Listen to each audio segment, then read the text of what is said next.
বিশ্ব ফুটবলের সবচেয়ে বড় আসর ফিফা বিশ্বকাপকে সামনে রেখে ফুটবল প্রেমীদের উন্মাদনা এখন তুঙ্গে। আগামী মাসে উত্তর আমেরিকায় শুরু হতে যাওয়া ৪৮ দলের এই আসরে বিশ্বের অনেক তারকা মাঠে নামলেও ইনজুরি ও দলীয় ব্যর্থতায় বেশ কয়েকজন আলোচিত ফুটবলারকে দেখা যাবে না বিশ্বমঞ্চে। জর্জিয়ার তারকা উইঙ্গার কাভারেজখেলিয়া এবারের বিশ্বকাপে খেলতে পারবে না। ইউরোপিয়ান ফুটবলে দারুণ ফর্মে থাকা পিএসজির এই তারকার দল জর্জিয়া বাছাই পর্ব পেরোতে ব্যর্থ হয়। ফলে বড় মঞ্চে তার অভিষেকের অপেক্ষা আরও দীর্ঘ হলো। পোল্যান্ডের ইতিহাসের সর্বোচ্চ গোলদাতা রবার্ট লেভানডস্কিরও বিশ্বকাপ স্বপ্ন ভেঙে গেছে। শেষ বাছাই পর্ব শেষে হতাশ হয়ে মাঠ ছাড়েন এই অভিজ্ঞ স্ট্রাইকার। ৩৭ বছর বয়সী লেভানডস্কি আন্তর্জাতিক ফুটবল থেকে অবসরের ইঙ্গিত দিলেও এখনও আনুষ্ঠানিক কোনো ঘোষণা দেননি।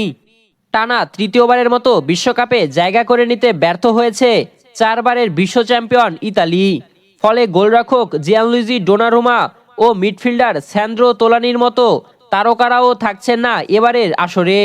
২০১৪ সালের পর থেকে বিশ্বকাপে অনুপস্থিত ইতালির এই ব্যর্থতাকে দেশটির গণমাধ্যমগুলো বিশ্বকাপ অভিশাপ বলেও আখ্যা দিয়েছেন। আফ্রিকার অন্যতম শক্তিশালী দল নাইজেরিয়াও এবারের বিশ্বকাপে জায়গা পাননি।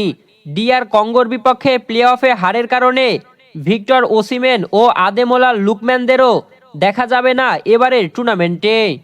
ইনজুরির কারণে ছিটকে গেছেন ফ্রান্সের তারকা হুগো একিতিকে। অ্যাকিলিস টেন্ডনের চোটে দীর্ঘ সময়ের জন্য মাঠের বাইরে চলে গেছেন তিনি। লিভারপুলে দুর্দান্ত ফর্মে থাকলেও বিশ্বকাপে খেলার সুযোগ হারিয়েছেন এই ফরাসি ফরওয়ার্ড। ব্রাজিলের দুই তারকা এস্তেভাও উইলিয়ান ও রদ্রিগো গুয়েজো ইনজুরির কারণে বিশ্বকাপ মিস করবেন। রিয়াল মাদ্রিদের উইঙ্গার রদ্রিগো হাঁটুর গুরুতর চোটে ছিটকে গেছেন।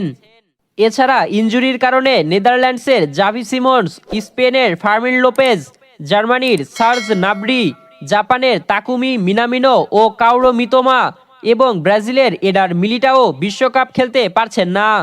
অন্যদিকে দলীয় ব্যর্থতায় টুর্নামেন্টে জায়গা হয়নি ক্যামেরুনের ব্রায়ান বিউমোর। এছাড়া ইংল্যান্ড দলের সুযোগ না পাওয়ায় কোল পালমার ও ফিল ফোডেনও থাকছেন বিশ্বকাপের বাইরে। বিশ্বকাপে সুযোগ না পাওয়া এই তারকাদের মধ্যে সবচেয়ে বেশি মিস করবেন কাকে জানাবেন ভিডিওর কমেন্টে। রাহুল আল আমিন, বিডিআই স্পোর্টস।